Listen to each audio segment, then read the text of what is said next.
Started during my personal advocacy in 2011 when we started the street tutorial advocacy. The concept of the street tutorial is to help them to how to read, how to write, basically the basic. After 6 years of doing street tutorial in Divisoria, I think I realized that it's really time to make it as a formal program in the university.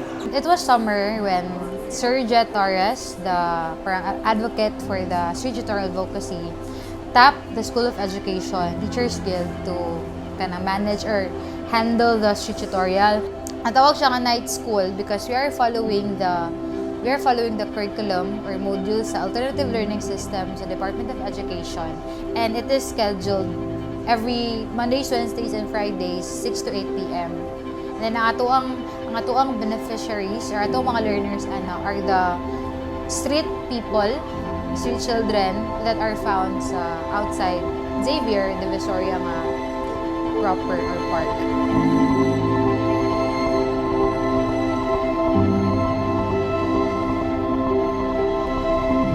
This school year, we are 45 volunteers all in all. Alternative Learning System, or ALS, is a parallel school in the formal school system wherein we cater the out-of-school youth and adult itself. And we deliver education right into the doorstep of these kids. To bring the street kids out of school youth in the university, because we wanted to emphasize also to our students that Xavier is not only for those people who can afford, di ba? We wanted also to express that Xavier can also cater, can help those people who are in need.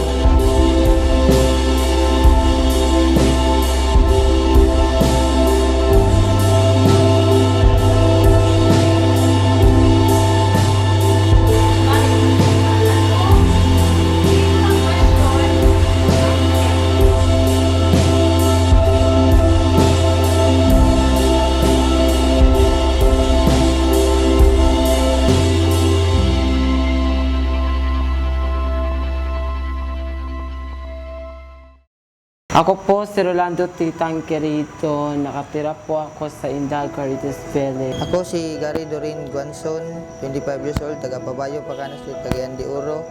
Eskwela ko diri sa X-Unite School. Ay, ako din si Mary Ann Romano Asibis. Nagpuyo ko sa Ipunan karon o 29 years old o isapod ko ka sa estudyante sa IGSO. Magandang hapon po. Ako po pala si John Ray Mark B. Serafin, 18 years old. At nakatira po ako sa Divisoria, Pabayo Street.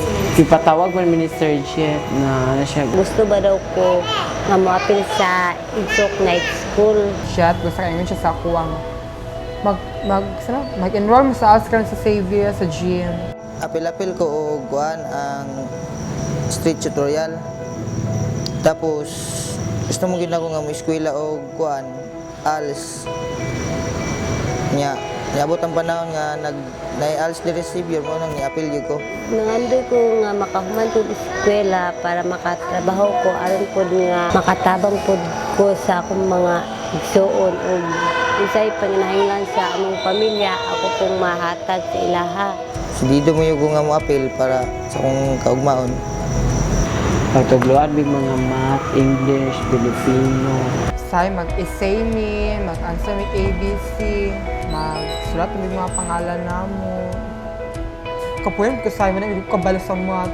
Akong gipangandoy nga, ang di na ako masabtan, may masabtan ako. We could really see the passion in them, in their eyes, and even when they tell you things, they would really say that we wanted to acquire basic education. Gusto na eskwela ko, sige para may eskwelahan ako, kung wala na eskwelahan. Gusto na ako ma-teacher. Ang X-Unite School ray dahilan nga magagraduate ko. makatungtog ko high school, makatrabaho ko og tarong. For the students alone, I really hope na they will pass the exam. Kaya ka na ginawa mo ang goal na makapasar sila sa exam. And then they will be able to enter formal education or take the course that they want. Kay bisag pag they are sa mata sa other people, they are just with people, but they do not know that in every learner that we have is really something great within. Whatever the result, we will continue and we will look for more ways on how we can improve the program. Ang kahirapan pala ay hindi hadlang sa pagtatagumpay ng isang tao. This is our call, this is our vocation, and at the same time, this is our passion. Our passion to really help the poor children who are out of school.